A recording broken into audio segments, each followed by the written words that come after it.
या सा पद्मासनस्था विपुलकटितटी पद्मपत्रा यताक्षी गंभीरा वर्तनाभिस्तनघननमिता शुभ्रवस्त्रोत्तरीया लक्ष्मीर्दिव्यै गजेन्द्रै मणगणखचितै स्नापिता हेमकुम्भै नित्यं सा पद्महस्ता मम वसतु गृहे सर्वमंगलयुक्ता। दीपावली महामहोत्सव की आप सभी को अनंत अनंत शुभकामनाएं, बहुत बहुत बधाई। एक ऐसा पर्व, प्रकाश का पर्व, जो हमको प्रकाशवान बनाता है। जब तक हम स्वयं प्रकाशवान नहीं बनेंगे तब तक किसी को कैसे प्रकाशित कर पाएंगे। अब वो प्रकाश क्या है? ज्ञान का प्रकाश। अज्ञान रूपी अंधकार मिटे और ज्ञान रूपी प्रकाश को हम समाहित करें, ऐसा है यह दीपावली का पर्व। दीपावली क्यों मनाते हैं, इसके पीछे बहुत सारी अंतर कथाएं हैं। मैं 2-3 उन प्रसंगों को संक्षिप्त रूप में लेना चाहूंगा। पहला कारण है दीपावली मनाने का, 14 वर्ष के वनवास के उपरांत भगवान श्री रघुनाथ श्री राम जब अयोध्या पधारे हैं तो सारे अवधवासियों ने प्रभु श्री राम का अभिनंदन किया, अभिवंदन किया, स्वागत किया है दीप प्रज्वलन करके। मानो पहला कारण तो यही है कि भगवान के आगमन पर हमने दीपक जलाकर उनका स्वागत किया है। दूसरा कारण है कार्तिक शुक्ला अमावस्या को ही समुद्र मंथन से, यहां देवता और असुरों के द्वारा सागर का मंथन हुआ, 14 रत्न जहां निकले, तो इसी कार्तिक शुक्ला अमावस्या को ततश्चा विरभू साक्षात श्री रमा भगवत परा रंजयंती दिशक कांत्या विद्युत सौदामणि यथा। स्वयं भगवती लक्ष्मी जी का प्राकट्य हुआ है कमल पुष्प लेकर के। वो वही दिन है अमावस्या का, इसलिए लक्ष्मी जी का प्राकट्योत्सव है यह दीपावली का पर्व। माता लक्ष्मी पधारी है। एक तीसरी चर्चा करना चाहूंगा यहां पर। यह दीपावली का पर्व मूल रूप में 5 दिवसीय यात्रा है। एक ऐसी 5 दिवसीय आध्यात्मिक यात्रा है। थोड़ा चिंतन करें। यह यात्रा आरंभ होती है धन त्रयोदशी से। कार्तिक कृष्णा त्रयोदशी, धन त्रयोदशी, जिसको हम धनतेरस के नाम से भी जानते हैं, यहां से आरंभ होती है और यम द्वितीया तक भाई दूज पर इस यात्रा का विश्राम होता है। यानी ये 5 दिवसीय यात्रा है। यात्रा का हम आरंभ करें धनतेरस से। ये धनतेरस क्या है? कार्तिक कृष्णा त्रयोदशी को इसी समुद्र मंथन से आयुर्वेद के आद्य आचार्य धन्वंतरी जी का प्राकट्य हुआ है। धन्वंतरी जी का जो अमृत कलश को लेकर के आए, इसलिए इसको धन त्रयोदशी के नाम से जानते हैं। धन्वंतरी के नाम से धन और त्रयोदशी धनतेरस कहला गई। वो एक और चर्चा करूं यहां पर मैं। सबसे बड़ा धन क्या है? सबसे बड़ा धन क्या है? सबसे बड़ा धन है हम भीतर से और बाहर से स्वस्थ रहें। यानी स्वस्थ जीवन ही सबसे बड़ा धन है। मानो धन्वंतरी भगवान धनतेरस के दिन प्रकट होकर के हमको अमृत सिंचन के माध्यम से बाहर से भी स्वस्थ करते हैं और अंदर से भी स्वस्थ बनाते हैं। अब देखिए, धन त्रयोदशी को हमने धन्वंतरि का प्राकट्योत्सव मनाया, यानी अपने जीवन को स्वस्थ बनाया। और जब अपने जीवन को स्वस्थ बनाया तो हमारी यात्रा दूसरे दिन कहाँ पहुंची? बोले सीधे पहुंच गई रूप चतुर्दशी पर। यानी धन त्रयोदशी के बाद, धनतेरस के बाद दूसरा दिन है यात्रा का, वो है रूप चतुर्दशी। सीधी सी बात है, जब भीतर से और बाहर से हम स्वस्थ होंगे तो हमारा रूप निखर जाएगा। ये एक स्वाभाविक सहज सी बात है। वही है रूप चतुर्दशी। रूप कब मिलता है? धन ते रस। एक और यहां पर कह दूं, धन ते रस, तीनों को अलग कर लीजिए। धन ते रस, यानी जब जीवन में धन आएगा, अंदर से और बाहर से स्वस्थ होंगे, वही सबसे बड़ी संपत्ति है, तो हमें जीवन का सच्चा रस मिलेगा। वो रस हमारे जीवन में बरसेगा, और जब रस बरसेगा तो क्या होगा? रूप चतुर्दशी। रूप चतुर्दशी माने हम रूपवान हो जाएंगे। रूपवान, यही है हमारी इस 5 दिवसीय यात्रा का दूसरा दिन, जिसे रूप चतुर्दशी के नाम से जानते हैं। तीसरा दिन आया इस आध्यात्मिक यात्रा का, दीपावली की इस 5 दिवसीय यात्रा का, वह है अमावस्या, दीपावली का पर्व। दीपावली के पर्व पर तो हम सब मिल करके लक्ष्मी जी का प्राकट्योत्सव मनाते हैं, लेकिन केवल लक्ष्मी जी का नहीं, लक्ष्मी जी के साथ गणेश का भी पूजन करते हैं। यहां पर एक प्रासंगिक चर्चा मैं करना चाहूंगा। हम लक्ष्मी जी का अकेले भी पूजन कर सकते हैं, लेकिन नहीं, लक्ष्मी जी के हम वाम पार्श्व में बाईं ओर गणपति को विराजमान करते हैं। क्यों? केवल इसलिए कि हम सभी चाहते हैं हमारे जीवन में धन आए, संपत्ति आए, संपदा आए, हम श्रीमंत बने, हम धनवान बने, लेकिन केवल अकेले धन की चाह नहीं, अकेले लक्ष्मी की चाह नहीं, उस धन से पूर्व पहले जो बुद्धि के अधिष्ठाता देव हैं, जो बुद्धि के देव हैं, वो कौन है? गणेश। उन गणेश का आवाहन करते हैं कि धन तो आए, लेकिन धन से पहले हमारे पास बुद्धि और विवेक भी आना चाहिए। क्यों?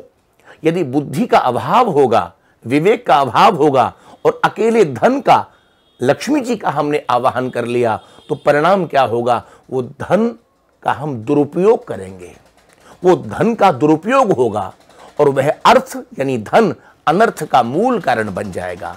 इसीलिए माता लक्ष्मी जी को आवाहन करने से पहले गणपति को आवाहन करते हैं कि हम धन का उपयोग करें तो पूर्ण अपने सुमति के साथ, सद्बुद्धि के साथ, और जब सद्बुद्धि के साथ धन का उपयोग करेंगे तो वह अर्थ परमार्थ में लगेगा और हमारे जीवन में भी परमार्थ आ जाएगा। यही है दीपावली का पर्व, जिस दिन हम गणपति और लक्ष्मी जी का पूजन करते हैं, दीप सजाते हैं, दीप प्रज्वलित करते हैं। इसके उपरांत हमारी इस यात्रा का चौथा दिवस आ गया और उसका नाम है श्री गोवर्धन पूजा। गोवर्धन पूजा, ये गोवर्धन क्या है? शब्द है गोवर्धन।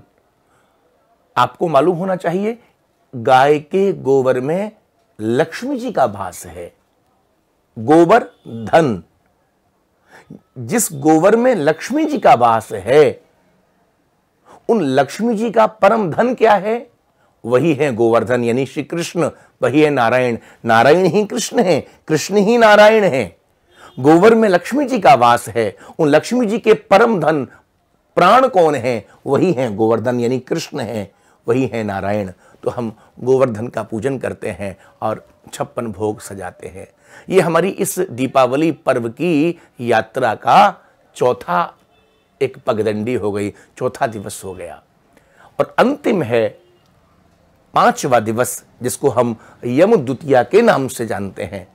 यम द्वितीया को आप सभी जानते हैं, बहन और भाई यमुना स्नान करते हैं। हाँ, जो यमराज की बहन है यमुना, यमराज की बहन है, स्वयं मां यमुना जो कृष्ण की पटरानी है, ऐसी माँ यमुना यमराज को तिलक करती हैं, वो है यम द्वितीया का पर्व। ये 5 दिवसीय यात्रा है दीपावली की। यहां एक विशेष रहस्योद्घाटन करना चाहूंगा और वो सुनने जैसा है। दीपावली का ये जो 5 दिवसीय जो उत्सव है वो इस कथा से भी एक प्रासंगिक है। जब वामन भगवान राजा बलि के द्वार पर पहुंचे हैं और बलि से भगवान ने कहा कि मुझे 3 पग पृथ्वी चाहिए, वो कथा आप सबने सुनी है। 2 चरणों में वामन भगवान ने सब कुछ ले लिया, त्रिलोकी ले ली, तीसरा बाकी रहा, तो बलि ने अपने आप को समर्पित किया और भगवान ने तीसरा पग राजा बलि के मस्तक पर, शीश पर रखा, यानी सर्वस्व निछावर कर दिया। वामन भगवान बहुत प्रसन्न हुए। वामन भगवान ने कहा, राजा मैं बहुत प्रसन्न हूं और मैं तेरे को प्रसन्न होकर सुतल का राज सौंपता हूं, तू संभाल सुतल का राजा तू, लेकिन और भी चाहता हूं, कुछ और मांग ले। जब ऐसा कहा तो राजा बलि ने वामन भगवान को कहा कि प्रभु, जब आपने मेरे को सुतल का राज दिया है तो एक और कृपा कर दीजिए, यही मेरी मांग है कि आप सुतल के द्वार पर द्वारपालक बन जाएं, द्वारपालक बन जाएं। भगवान ने कहा ठीक है। भगवान सुतल के द्वार पर द्वारपालक बन गए। अब जब लक्ष्मी जी को मालूम हुआ बैकुंठ में कि प्रभु बैकुंठ नहीं आए और द्वारपालक बन करके खड़े हैं, तो माता लक्ष्मी जी सीधी पहुंची हैं। भगवान ने तो पहचानने से भी इंकार कर दिया लक्ष्मी जी को। युक्ति आई लक्ष्मी जी को, वो कथा आपने सुनी होगी। बहन बन करके माता लक्ष्मी जी सुतल में राजा बलि के सामने भैया कहकर संबोधन करते हैं। और जब भैया संबोधन किया तो राजा बलि ने पूछा, आपने मेरे को भाई कहा है, मैं क्या दूं, एक बार कहो, मांगो मेरे से कुछ। लक्ष्मी जी ने कहा बहन के रूप में, भैया समय जब आएगा तब मांगूंगी। और वो समय आया। श्रावण शुक्ल पक्ष की पूर्णिमा आई। जब पूर्णिमा आई तो लक्ष्मी जी सामने बैठी, बलि को सामने बिठाया और रक्षा बांधी हाथ में। जब रक्षा बांधी तो आज मौका मिल गया लक्ष्मी जी को बहन के रूप में। बोले भैया तुमने कहा था मांगो, आज मैंने रक्षा बांधी है तो आज मैं मांगती हूं कि ये जो तुम्हारे द्वार पर द्वारपालक हैं इनको मेरे को दे दीजिए। सुनते ही राजा बलि ने मन में विचार किया, ये तो मेरे प्राण हैं, ये तो मेरे प्राण धन है, मैं इनको कैसे दे सकता हूं, ये तो मेरे प्राण हैं। क्योंकि द्वार पर तो साधारण द्वारपालक नहीं है, साक्षात भगवान वामन है। लक्ष्मी जी ने कहा बहन के रूप में, बोले भैया तुम्हारे तो केवल प्राण हैं, लेकिन मेरे तो प्राणाधार हैं, मेरे प्राणाधार हैं। सुनते ही बलि ने, कौन है देवी आप, आज बहन के रूप में सुतल के बीच अपना परिचय दीजिए। इतना सुनना था कि आज ततश्चा विर्भू साक्षात श्री रमा भगवत परा रंजयंती दिशक्रांत्या विद्युत सौदामणि यथा। विद्युत के समान जिनकी आभा कांति प्रभा, ऐसी आज माता महालक्ष्मी जी वहीं प्रकट हो गई, अपने दिव्य स्वरूप से प्रकट हो गई। माँ आप धन्य हैं और धन्य हूं मैं जो आपका इस रूप में मेरे को दर्शन दे दिया, दर्शन मिल गया। बलि ने कहा माँ अब आप मेरी बहन बन चुकी हो, मैं आपका भाई बन चुका हूं, तो क्यों ना हम परस्पर एक समझौता कर लें, परस्पर एक समझौता कर लें। समझौता कैसा? बोले माँ ऐसा है, 4 दिन वामन भगवान को यानी प्रभु को मैं अपने सुतल में, और 4 का दुगना यानी 4 महीने भगवान मेरे पास, मैं उनकी सन्निधि में, और 4 का दुगना यानी 8 महीने आप अपने बैकुंठ में अपने पास, अपने प्राणाधार को। ये मौका मिल गया। लक्ष्मी जी ने ये समझौता स्वीकार किया और लक्ष्मी जी तो आज लौट करके सीधे बैकुंठ चली गई। लेकिन आपको कह दूं 4 महीने क्या हैं, ये चातुर्मास ही 4 महीने हैं। चातुर्मास, शरद पूर्णिमा को चातुर्मास का विश्राम होता है। जैसे ही चातुर्मास का पूर्ण विश्राम हुआ कि राजा बलि ने वामन भगवान को कहा, भगवान मैं मां को आश्वस्त कर चुका हूं, अब तो आपको बैकुंठ मुझे ही छोड़कर आना पड़ेगा, चलिए बैकुंठ पधारिए। आगे आगे बलि हैं और पीछे पीछे भगवती लक्ष्मी जी हैं। अब सुतल से भैया बैकुंठ पहुंचने में थोड़ा समय तो लगता ही है, पूरे 15 दिन लग गए। यानी शरद पूर्णिमा से लेकर कार्तिक कृष्णा अमावस्या को माता लक्ष्मी जी को साथ लेकर के आज राजा बलि सीधे बैकुंठ पधारे। अब जो बैकुंठ पधारे, वहां बैकुंठ में आपको कह दूं 96,000 करोड़ जो भगवान बैकुंठनाथ के पार्षद हैं, जब उन्होंने भगवान को आते देखा भगवती लक्ष्मी जी के साथ, तो वहां पर सुंदर आज दीप जलाए हैं। बैकुंठ में 96,000 करोड़ दीपक जले हैं। मानो ये पर्व दीपावली का यही एक संकेत करता है कि वामन भगवान लक्ष्मी जी के लिए बैकुंठ पधारे, तो बैकुंठ वासियों ने वहां दीप प्रज्वलन किया है। अब देखिए अगले दिन क्या हुआ, अगले दिन गोवर्धन पूजा। तो गोवर्धन पूजा में क्या 56, तो भगवान जब पधारे माता लक्ष्मी जी के साथ में विराजे, तो 96,000 करोड़ भगवान के पार्षदों ने 56 नहीं, हम तो 56 भोग लगाते हैं, लेकिन वहां तो एक एक पार्षद एक एक नैवेद्य लेकर के आएगा, तो 96,000 करोड़ नैवेद्य भगवान को अर्पण किए। वही है 56 भोग, वही है गोवर्धन पूजा।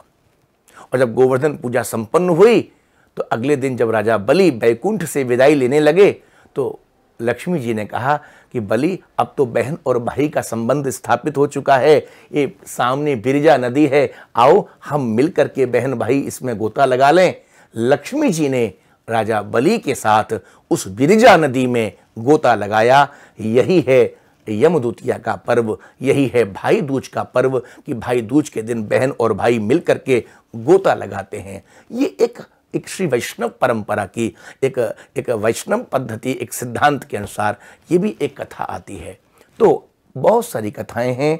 यह दीपावली एक 5 दिवसीय महोत्सव है। ऐसे इस 5 दिवसीय महोत्सव की आप सबको बहुत बहुत शुभकामनाएं, बहुत बहुत बधाई। आपके जीवन में है दीपावली खूब प्रकाश दे, आप सबको प्रकाशित करें, आपका अज्ञान दूर हो। और अज्ञान क्या है? सबसे बड़ा अज्ञान यही है कि हम अपने आप को कर्ता मान लेते हैं, कि करने वाले हम हैं। यही सबसे बड़ा अज्ञान है। ये कर्तापन का अभिमान मिटे और एक भीतर का दीपक जले। और वो भीतर का दीपक क्या है? वही है ज्ञान का दीपक, वही है विवेक का दीपक। ऐसा दीप प्रज्वलित हो जाए। इसी संदेश के साथ पुनः आप सबको बधाई, आप सबको मेरी शुभकामनाएं दीपावली महोत्सव की। राधे राधे।